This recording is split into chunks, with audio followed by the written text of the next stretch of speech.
morning to all.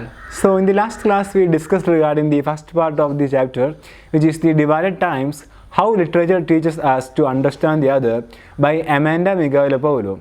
So in this class we have the second part of this chapter from the fourth paragraph onwards. So we had to focus on the second part of this chapter. So in the last class we discussed regarding the first three paragraphs, in which the first paragraph was regarding the introduction of these four major heroes from the classical works, which includes the Hamlet, then the Don Quixote, the Sorrows of Young Werther, and the Odyssey. So in this class we had to focus on the four major heroes in a very systematic manner. So we discussed regarding the Odysseus in the last class. So in this class we have the Hamlet. But Hamlet too seems bizarre in the eyes of Claudius and Gertrude, and Don Quixote is a madman to the villagers he encounters. When they ask him why he is wandering around in armor during the peacetime, he presents himself as a wandering knight, an ambassador of God on earth. Goddess Werther is crazy with love and sends his servant to Lord's house merely so he can have some close by whom he says he been close to her too.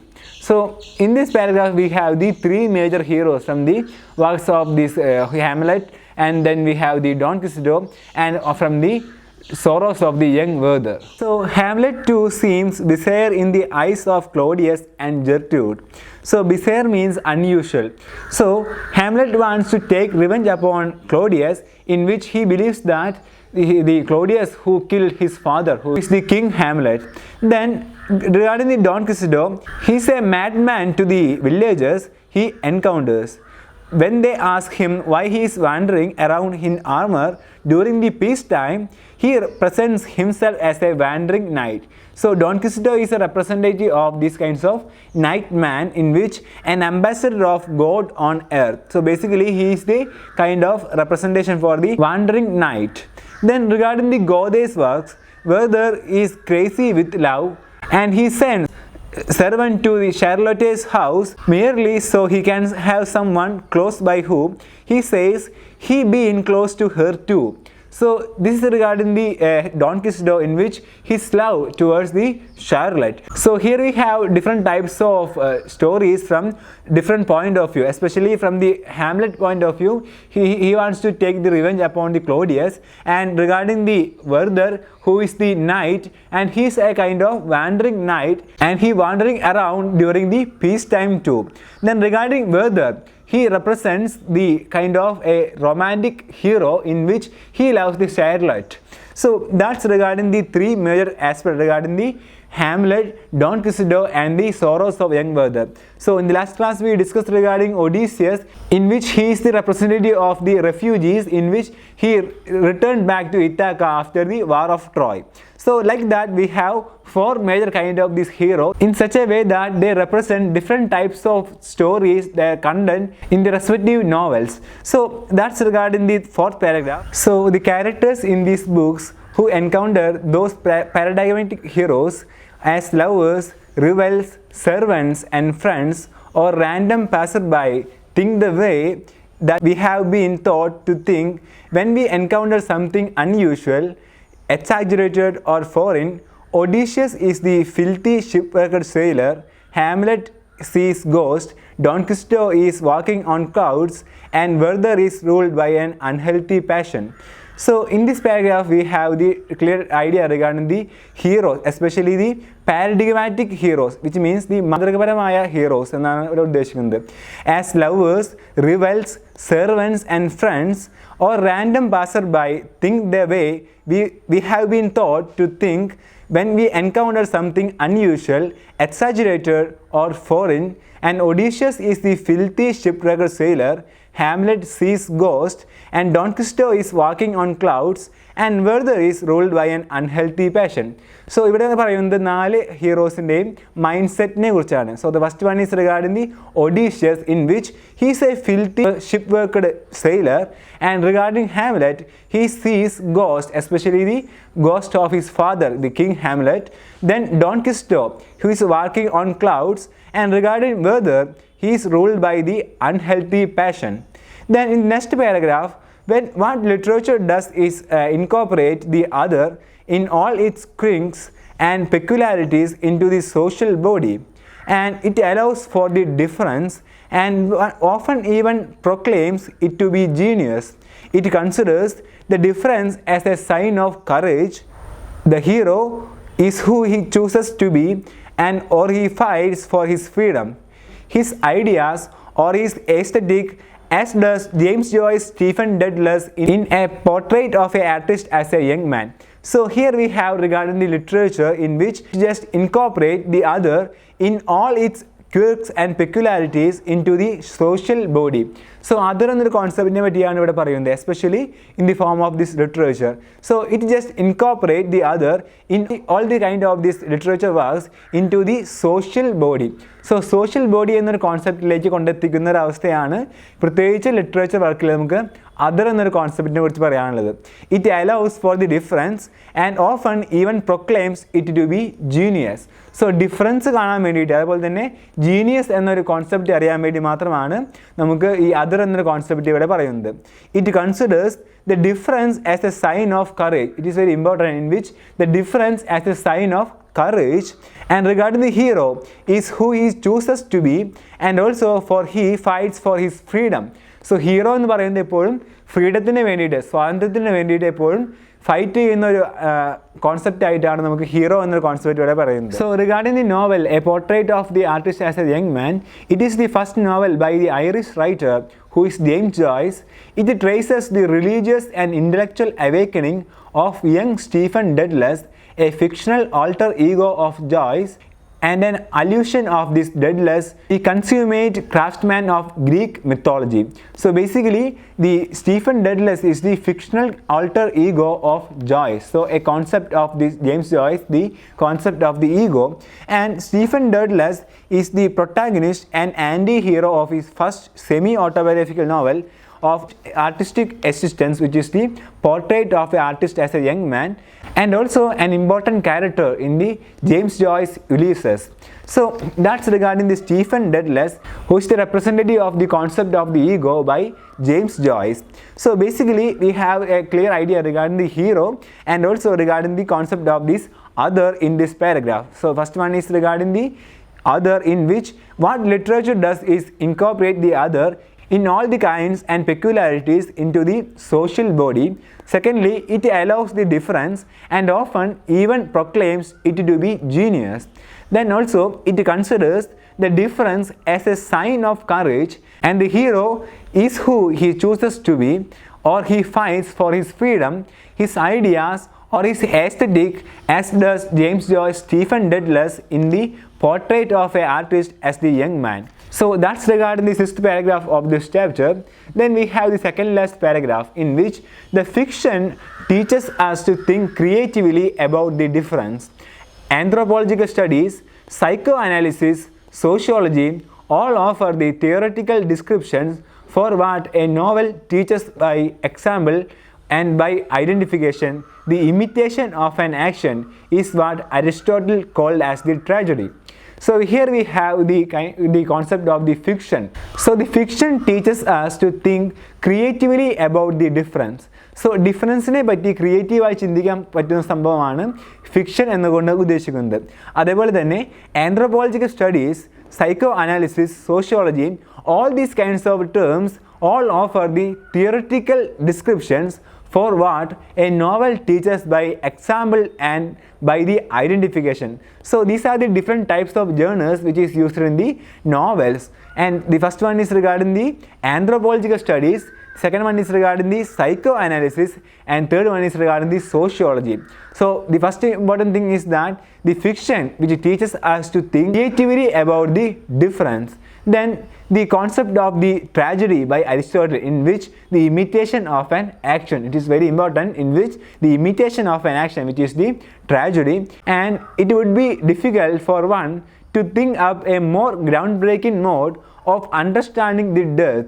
Nothing that is human is foreign to literature. So here the term foreign means the strange and unfamiliar. So basically the imitation of an action is what Aristotle called the tragedy, and it would be difficult for one to to think up a more groundbreaking mode of understanding the mind and the heart. And also the guilt, jealousy, despair, violence, anxiety, irrationality, and the fear of death, nothing that is human is foreign to literature. So all these kinds of things are strange to the literature. So the first one is regarding the guilt, second one is regarding the jealousy, then the despair, violence, then anxiety, irrationality, and the fear of death. So here we have some terms which includes the guilt, jealousy, despair, violence, anxiety, irrationality, and the fear of death, in which nothing that is human is foreign to literature. So the more education falls into decline because of a lack of imagination, not to mention the funds, the more literature is called on to serve as another form of education. And when we read the emblematic works of the European tradition, we begin to trace the outlines of a coded, radical understanding of the other. And unconsciously, we begin to accept that the other is always a mystery and that the easy characterization lead nowhere.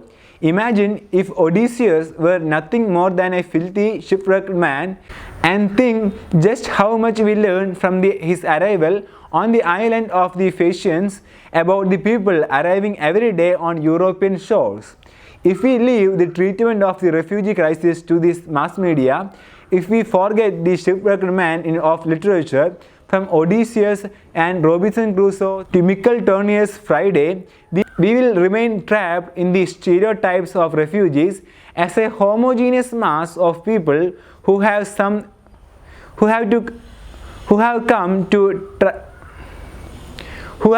to tyrannize the West. And the literature transforms the amorphous fear and pity into the individualities. It tells us the other is not what it seems. So here we have some important concept regarding the education first, in which the more education falls into decline because of the lack of imagination. So the imagination is one of the important things which is related to the education. Without this imagination, the more literature is called on to serve as another form of education. So in the field of education, the imagination is one of the important aspects. Then when we read the emblematic works of the European tradition, we begin to trace of the outlines of a coded, radical understanding of the other. So നമുക്ക് European literature വായിക്കുമ്പോൾ, പ്രത്യേകിച്ച് traditional ആയിട്ടുള്ള history based works വായിക്കുമ്പോൾ നമുക്ക് അതറിനെ പറ്റിയുള്ള ഒരു നല്ലൊരു concept നമുക്ക് അതിൽ നിന്ന് ലഭിക്കും. Especially the understanding of the concept of the other. And unconsciously we begin to accept that the other is always a mystery and that easy characterization lead nowhere. So basically we have to accept that thing in which the other is a kind of mystery, in which it is always mystery and easy characterization lead nowhere. So we have to focus on the other as a kind of mystery, and also the easy characterization, they lead nowhere.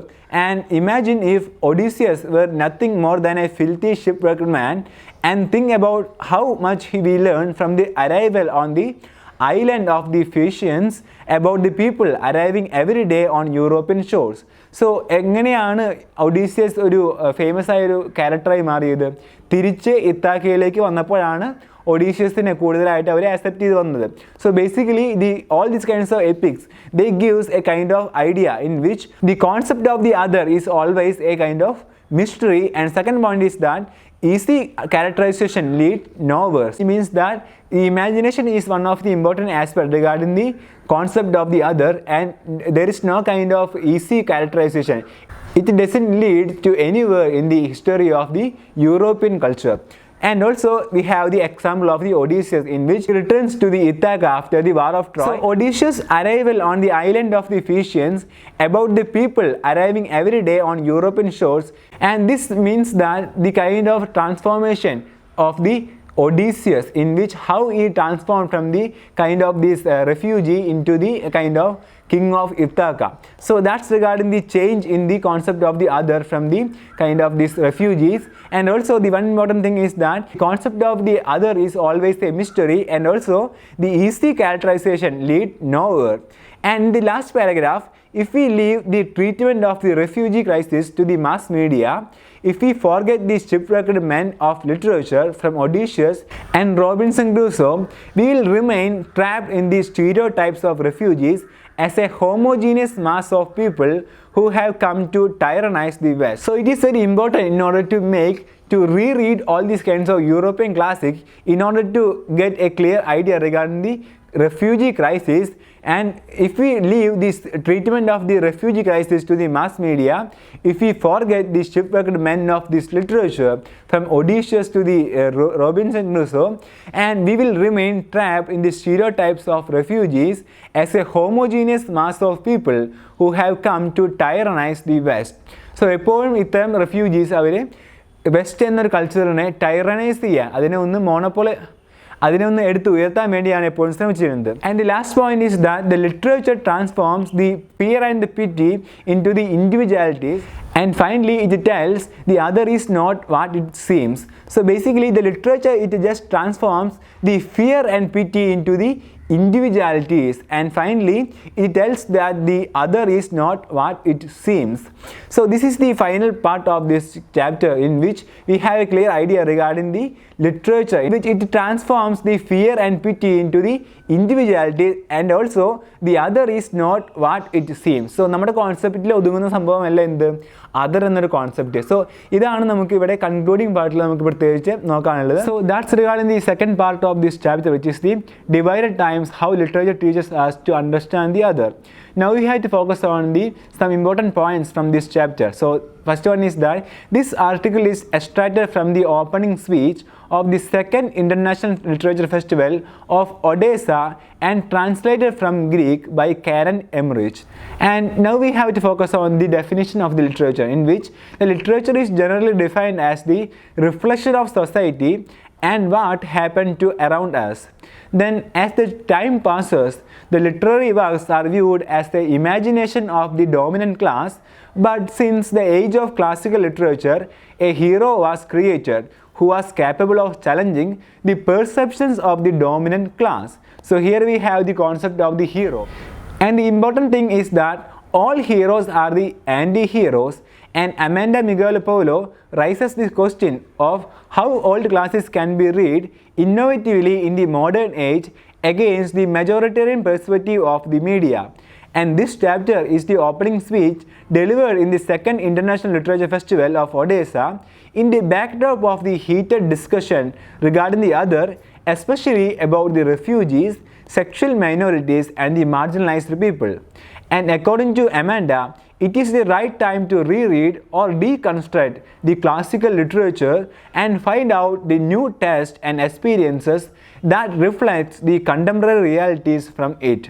So basically all these kinds of intention of to reread all these kinds of classical works is that to get the new experiences and to get the contemporary reality. Then Amanda makes an attempt to reread the classics of the European literature, such as the Hamlet, Odyssey, Don Quixote and also the Sorrows of the Young Werther in her speech, and present this text as a new perspective. And these heroes are modern because they are the marginalized anti-heroes. So this is the one of the important point in this chapter, in which all these kind of heroes are modern because they are the marginalized anti-heroes. They are still popular due to the universe nature of their characters. So this is second point, is that these heroes are popular and due to the universe nature of their characters. Then Odysseus, the shipwrecked sailor in Homer's Odyssey, reminds us the refugees who are seeking the shelter in the western countries, and the diverse nature of each character makes us to think about the difference. Nothing that it is human is foreign to literature. So this is also very important, to think about the difference, and also nothing that which is human is foreign to literature. So here the foreign means which is unusual, strange thing, and it can instill the imagination and empathy in the mind of readers. And when we read the classics of the European tradition, we begin to have a coded radical understanding of the concept of the other, and it leads to understanding that the other is not what it seems. So this is the final thing in this chapter, which is the divided times, how literature teaches us to understand the other. So literature transforms the fear and pity into the individualities, and also the other is not what it seems. So this is the concluding part of this chapter. So with that, we just wind up today's class. So in this class, we discussed regarding the second part of this chapter, in which we had to focus on the concept of the other, the literature, and also the heroes from all these kinds of European classical works. So in this chapter, we have some important points that we should keep in mind. The first one is regarding the concept of the literature, then the hero and the hero concept, and we have the four major European classical works. They are the Hamlet, Odyssey, then the Don Quixote, and the Sorrows of Young Werther. And we have some concept regarding the literature, the concept of the marginalized anti-heroes, in which all the marginalized anti-heroes are the modern, and also all these characters are popular because the universality in nature. And also regarding the some important points regarding the difference, and also the hero concept, and also regarding the concept of the fiction, in which it teaches us to think creatively about the difference. And also we have some important points regarding the tragedy, in which the tragedy is the imitation of an action. And also we have to focus on the Odysseus as the hero, who is a kind of example for the refugee. And the other important thing is that nothing that is human is foreign to literature. And also the imagination is one of the important aspects regarding the education that we should keep in mind. So now we have to focus on this chapter, the first part and second part, in a very simple manner. So in the first paragraph, we have an introduction for this chapter, in which the Greek, then Englishman, a German, and also a Spaniard, they decide to write about a story regarding the human conditions. So basically, they write four European classics. So the first one is regarding the Greek, which is the Odyssey, which is a epic by Homer. And also it is about the Odysseus, who returns after the war of Troy to the Ithaca, and even his wife didn't recognize him. And then we have the Englishman who wrote the Hamlet, who is William Shakespeare, in which it is about a young indecisive prince, and it is a tragedy about the Hamlet. Then regarding the Spain, it is the Sorrows of Young Werther by Cervantes. So basically it is the novel of Wanderlust, in which it is about a farmer and also a knight who is the Werther. So regarding the novel, The Sorrows of Young Werther, it is the novel of Wanderlust, in which the Wanderlust means the Werther, who is the Wanderlust, and also it is about the madcap adventures of this Werther. Then finally we have the German who wrote the novel, which is the Don Quixote, and also Alonso is the main character in this novel, and he is a young man who falls passionately in love with someone else's wife, and also dies of love in the end. So this is regarding the four major European classics in the first paragraph. So in the second paragraph, the author says that this is about the history of the European literature, and also all these heroes are the example for the marginalized anti-heroes. And also they are deeply modern, and also they are recognized as a kind of marginalized anti-heroes. And today we recognize them and meet them in light of their popularity. So basically they were the universally accepted kind of these heroes, and also basically they are the example for the marginalized anti-heroes. So ഇവിടെ നമുക്ക് ശ്രദ്ധിക്കാനുള്ള point എന്ന് പറയുന്നത്, ഈ marginalised ആയിട്ടുള്ള anti heroes എന്ന ഒരു concept refugees എന്നൊരു കോൺസെപ്റ്റായിട്ട് link ചെയ്ത ഒരു കോൺസെപ്റ്റാണ്. ബേസിക്കലി ഇതാണ് നമുക്കിവിടെ അതർ എന്നൊരു കോൺസെപ്റ്റിലൂടെ പറഞ്ഞു വരുന്നത്. So we have to focus on the topic, the refugee crisis, in this chapter. So basically it signifies the kind of this other, the concept of this other in this chapter. And also in the third paragraph, it is about the example for these anti-heroes. So the first one is regarding the Odysseus. Then secondly we have regarding the Hamlet, and following that we have the Don Quixote, and also then the Werther. So by analyzing all these kinds of heroes from these European classical works, it is clear that all these kinds of heroes are the example for the marginalized anti-heroes, and also the refugee crisis is present in all these kinds of concepts. So basically regarding Odysseus, he returns back from the war of Troy, and he is a kind of a refugee, example for the refugee or the marginalized anti-hero. And also Odysseus is recognized as a kind of modern refugee. And regarding the play Hamlet, which is the tragedy, and while we analyzing the character of this Hamlet, he is a kind of indecisive prince, and also regarding Hamlet, he is going with the procrastination. So basically, the procrastination here means that നീട്ടിവെക്കുന്ന ഒരു അവസ്ഥ, പിന്നെ ചെയ്യാവുന്ന രീതിയിൽ നീട്ടിവെക്കുന്ന ഒരു അവസ്ഥയാണ് Hamlet എന്ന സ്റ്റോറിയിൽ നമുക്ക് പ്രത്യേകിച്ച് ശ്രദ്ധിക്കാനുള്ളത്. So basically the character of the Hamlet is also a kind of these kinds of modern anti-hero. Then regarding Don Quixote, the madman, he's a madman to the villagers because he is wandering during night with the armor, and also basically he is wandering during the peace times. So there is no kind of this logic in this concept. Basically he himself says that he is a wandering knight and also like an ambassador of God on earth. So basically it is also a kind of unusual thing regarding Don Quixote. Then regarding Werther, he is also a crazy in love, and also it is a kind of absurdity at the end. So basically these are the four major heroes from this European classical work. So basically it gives a clear idea regarding the marginalized anti-hero and also regarding the refugee crisis. So basically in the fifth paragraph we have a clear idea regarding all these kinds of concepts, in which all these kinds of heroes are the lovers or the rebels or the servants or the friends. So basically all these kinds of heroes, they are recognized as a kind of refugees, and also these heroes are unusual, exaggerated, and also they are recognized as a kind of foreign. So basically this means that all these heroes from the European classical works is recognized as a kind of marginalized anti-hero, and also it signifies they are the refugees. So this is the point that we have to focus on the refugee crisis based on these marginalized anti-heroes. Then in the second last paragraph we have some important topics that we have to focus on, in which the literature incorporate the other, and also it allows for the difference, and the difference as a sign of courage. So in this paragraph the author says that the literature, it incorporates the other, and also it allows for the difference, and the difference as a sign of courage. And regarding hero is who he chooses to be. Then finally the author says that the fiction teaches us to think creatively about the difference. And regarding the definition for the tragedy, according to Aristotle, it is the imitation of action, and also the emotions of human beings is present in the literature. So basically while we focusing on the European classics, we get an idea about the other, the concept of this other. So the other here means the refugees or the marginalized anti-heroes. And in the concluding part of this chapter, the author says that the literature transforms the fear and pity into the individualities, and also based on this refugee crisis, other is not what it seems. So this is the final note of this chapter.